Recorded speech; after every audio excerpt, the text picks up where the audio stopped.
Today we're going to make whole wheat peanut butter cookies.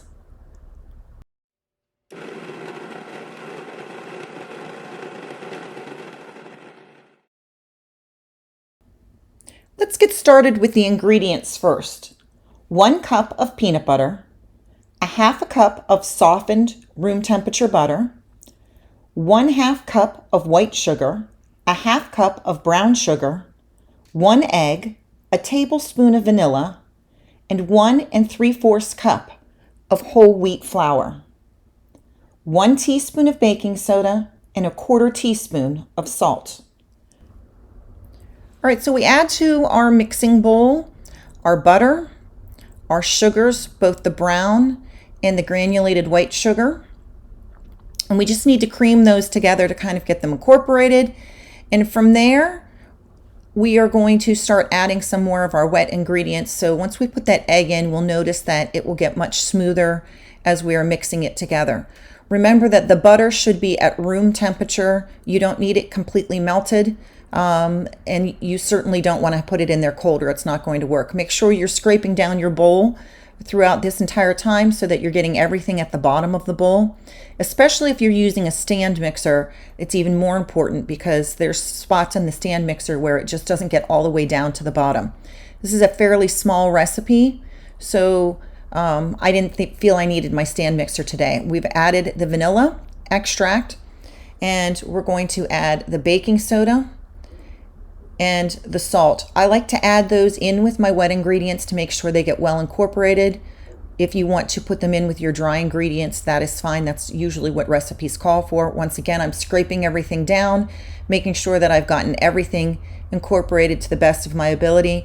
And then my favorite part, the peanut butter. So I just used a creamy jarred peanut butter. It's not a natural peanut butter. It's just regular old peanut butter. And I sprayed the inside of that cup so that it would come out very easily.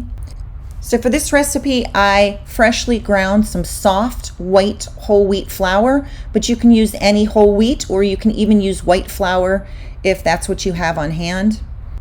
I'm just trying to incorporate some whole grains into my lifestyle and get a little bit healthier about what I'm eating. Clearly, making cookies, it's never going to be healthy. There's a lot of sugar involved in this, but whole wheat is a little bit better than nothing. So I've washed my hands. I'm scooping out, and you could do this just with 2 spoons and get a nice big tablespoon.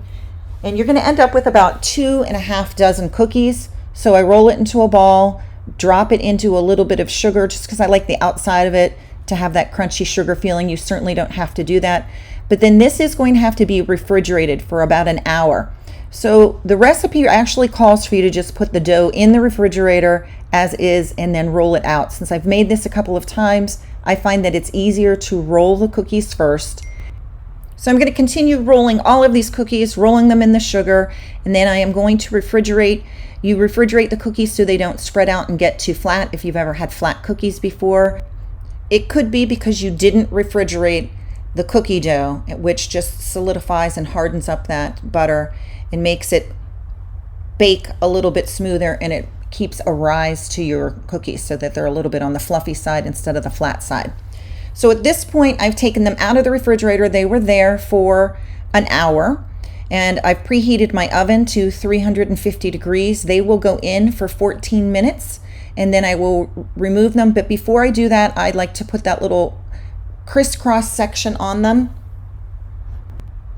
This is just a typical peanut butter cookie look. So it's not really changing anything. You're flattening them out a little bit, but you're also getting that crisscross on the top that you might like that's made with a fork. So from here, they're going to go in the oven and bake. And then when you take them out, let them sit for a minute, maybe 2, before taking them off and putting them on a cooling rack. And you will have a delicious smelling home. These were fantastic. Adding wheat didn't change the flavor at all. We were just thrilled with them. I hope you'll give this recipe a try. I'm enjoying my year of grain, hoping to incorporate more of these whole grains into my everyday cooking. Take care.